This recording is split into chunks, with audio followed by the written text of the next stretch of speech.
Welcome to lifestyle tailor. இன்றைக்கி நம்ம பார்க்க போகிற டிப்ஸ் என்ன அப்படின்னா, நெக் ஃபினிஷிங் பண்ணும்போது நம்ம வந்து கவனிக்க வேண்டிய 4 டிப்ஸ் வந்து உங்களுக்கு சொல்லித்தரேன். இது பிகினராக இருக்கிறவங்களுக்கு ரொம்ப யூஸ்ஃபுல்லாக இருக்கும். வாங்க ஃபஸ்ட்டு என்ன டிப்ஸ்ன்னு பார்க்கலாம். ஃபஸ்ட் டைம் நம்ம சேனல் பார்க்குறீங்கன்னா மறக்காமல் பிடிச்சிருந்தா சப்ஸ்கிரைப் பண்ணிக்கோங்க. ஓகே, ஃபஸ்ட் வந்து நீங்கள் வந்து ஒரிஜினலும் லைனிங்கும் வைக்கும்போது லைனிங் வந்து ஒரிஜினல்குள்ளே ஃபுல்லாக இந்த மாதிரி கவர் ஆன மாதிரி தான் வைக்கணும். ஓகேங்களா, லைனிங் வந்து ஒரிஜினல்குள்ளே தான் இருக்கணும். ஒரிஜினலை விட லைனிங் வந்து சின்னதாக இருக்கணும். ஓகேங்களா, சின்னதாக மீன்ஸ் உள்ளே கவர் ஆகிற மாதிரி இருக்கணும். அப்போது நீங்கள் கட்டிங் பண்ணது கரெக்டு. இதுதான் வந்து ஃபஸ்ட்டு ஸ்டெப் நீங்கள் கவனிக்கணும்.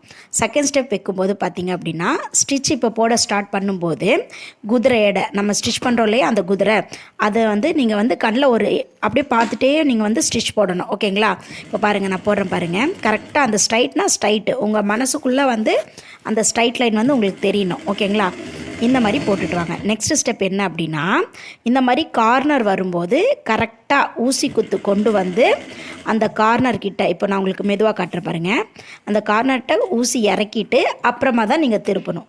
அப்படியே திருப்பினீங்க அப்படின்னா ஷேப் அவுட் ஆகும். ஓகேங்களா, ஷேப் பர்ஃபெக்டாக வரணும்னா இந்த டிப்ஸ் வந்து கண்டிப்பாக வந்து பிகினர்ஸ்க்கு யூஸ்ஃபுல்லாக இருக்கும். இப்போ நெக்ஸ்ட்டு நீங்கள் ஸ்டிச் பண்ணிகிட்டே வரும்போது அந்த சென்டர் கோடு கிட்ட நான் இப்போ ஸ்டாப் பண்ணும்போது நீங்கள் பாருங்கள், கரெக்டாக மெதுவாக உங்களுக்கு காட்டுற 2 குத்து காட்டி பாருங்கள். ஒரு குத்து போட்டு நான் 2 குத்து, தேர்ட் ஸ்டெப் வந்து நான் கரெக்டாக இறக்கிட்டு அப்புறம் தான் திருப்புறேன். ஓகேங்களா, அதை வந்து நீங்கள் வந்து மைண்ட் பண்ணிக்கணும். சப்போஸ் நீங்கள் அது கரெக்டாக ஷார்ப்பாக வைக்காமல் போயிட்டீங்க அப்படின்னா உங்களுக்கு ஷேப் வந்து கண்டிப்பாக அவுட் ஆகிடும். அது பிகினர்ஸ்க்கு ரொம்ப ரொம்ப இம்பார்ட்டண்டான டிப்ஸு. அப்படியே நீங்கள் ஸ்டிச் பண்ணும்போது பாருங்கள், அந்த தையலோட ஸ்ட்ரைட் அந்த நேர்கோடு வந்து நகராமல் இருக்கும். அது நீங்கள் வந்து கண்ணுலேயே வந்து யூகிச்சு அப்படியே நீங்கள் கொண்டு வரணும். என்ன தான் எல்லாருமே சொல்லி கொடுத்தாலும் உங்களுக்குள்ளே ஒரு இந்த மாதிரி ஒரு கரெக்டாக கொண்டு போகணும் அப்படிங்கிற ஒரு மைண்ட் செட் வந்து உங்களுக்கு இருக்கணும். ஓகேங்களா, நெக்ஸ்ட் ஸ்டெப் பார்க்கலாம். இப்போ பாருங்கள், அந்த ஷார்ப் எட்ஜஸ் எங்கெல்லாம் நீங்கள் வந்து ஸ்டிச் பண்ணிங்களோ அந்த இடத்துலலாம் கண்டிப்பாக வந்து இந்த கட் கொடுக்கணும். இந்த கட்டு எது வரைக்கும் கொடுக்கணும் அப்படின்னா, அந்த த்ரெட்டோட முன்னாடி வரைக்கும் நீங்கள் வந்து கட் பண்ணி கொடுக்கணும். ஓகேங்களா, நெக்ஸ்ட்டு வந்து மற்ற பக்கம்லாம் ஒரு 2-3 ஸ்டெப்ஸ் வந்து நீங்கள் கட் கொடுத்தா போதும்.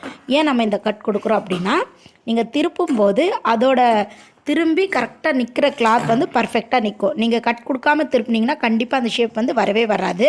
ரொம்ப ரொம்ப பிகினர்ஸ்க்கு யூஸ்ஃபுல்லான ஸ்டெப்ஸு. பாருங்கள், இந்த மாதிரி நம்ம ஸ்டிச் போட்டுகிட்டே வரலாம், இல்லாட்டி கையில் வந்து கீறி விடலாம்.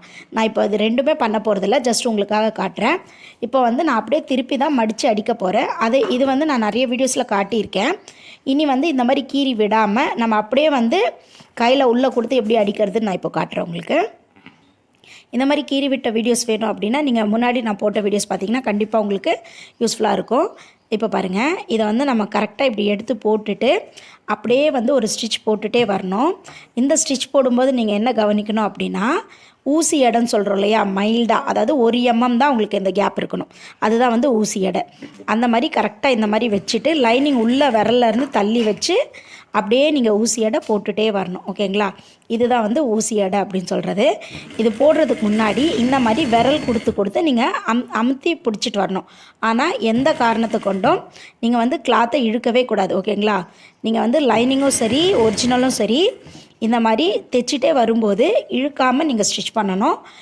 இழுத்திங்கன்னா என்ன ஆகும் அப்படின்னா, அது வந்து வளைவாக நிற்கலாம், இல்லாட்டி வந்து உங்களோட மெஷர்மெண்ட் வந்து சேஞ்ச் ஆகிடும். கண்டிப்பாக நீங்கள் கரெக்ட் பண்ணும்போது இழுக்கலாம், ஆனால் ஸ்டிச் பண்ணும்போது இழுக்காமல் ஸ்டிச் பண்ணணும். அது 2மே நீங்கள் டிஃபர் பண்ணி நீங்கள் பார்த்துக்கணும். சின்ன டிப்ஸ் தான் நான் சொல்லியிருக்கேன், ஆனால் ரொம்ப ரொம்ப யூஸ்ஃபுல்லான டிப்ஸு. இது எல்லாமே ஃபாலோ பண்ணி நீங்கள் எந்த ஷேப் நீங்கள் பண்ணாலும், ஸ்கேலப் டிசைனே பண்ணாலும் பிகினராக இருந்தீங்க அப்படின்னா கண்டிப்பாக உங்களுக்கு நல்ல ஸ்டைல்ஸ் வந்து நீங்கள் க்ரியேட் பண்ணிக்கலாம். எல்லாமே ஈஸி தான், டெக்னிக் மட்டும் தெரிஞ்சுக்கிட்டால் போதும். இந்த வீடியோ உங்களுக்கு யூஸ்ஃபுல்லாக இருந்துச்சுன்னா கண்டிப்பாக சப்ஸ்கிரைப் பண்ணிக்கோங்க. ஏதாவது டவுட் இருந்தால் கமெண்ட் பண்ணுங்கள். எங்கள் வீடியோஸ் இன்னும் பார்க்கணுன்னா அப்போ என்னை வந்து ரெகுலராக ஃபாலோ பண்ணிக்கோங்க. பெல் பட்டன் வந்து ப்ரெஸ் பண்ணி வச்சிட்டிங்கன்னா நான் போடுற வீடியோஸ் எல்லாமே உங்களுக்கு கண்டினியூஸாக கிடைக்கும். தேங்க்ஸ் ஃபார் வாட்சிங். நெக்ஸ்ட் வீடியோவில் பார்க்கலாம். டேக் கேர், பாய். இந்த ஃபினிஷிங் மட்டும் பார்த்துக்கோங்க.